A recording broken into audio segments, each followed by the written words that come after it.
Siz uzun illər müxtəlif məsul vəzifələrdə işləyərkən Azərbaycanın inkişafında öz töhfənizi vermisiniz.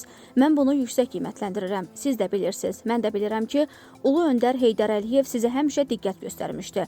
Ötən əsrin 70-ci illərində sizi gənc kadr kimi məsul vəzifələrə təyin etmişdi və sizə böyük etimad göstərmişdi. Siz də bu etimadı layiqincə doğrultmusunuz. Bu sözləri Prezident İlham Əliyev baş nazirin birinci müavini Yaqub Eyyubova İstiqlal ordenini təqdim edərkən söyləyib.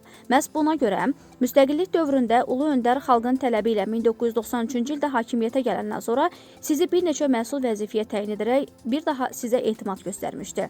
Onun sərəncamı ilə siz böyük vəzifə olan baş nazirin birinci müavini təyin olunmusunuz və o illərdən bəri bu vəzifədə çalışırsınız. 22 il ərzində mənim prezidentlik dövrümdə də sizə dəfələrlə etimad göstərmişəm. Hər prezident seçkilərindən sonra sizi həmin vəzifəyə yenidən təyin edirdim. Bu gün sizə bu dövlət mükafatını təqdim edərkən demək istəyirəm ki, mən sizin işinizdən razıyam. Siz canla başla, sədaqətlə dövlətə, vətənə xidmət edirsiniz. Öz işinizdə həmişə tələbkarsınız və mənim göstərişlərimi layiqincə yerinə yetirirsiniz. Sizin böyük xidmətlərinizi nəzərə alaraq mən sizi Azərbaycan dövlətinin yüksək mükafatı olan İstiqlal ordeni ilə təltif etmişəm və icazə verin, bu yüksək ordeni sizə təqdim edim deyə dövlət başçısı əlavə edib.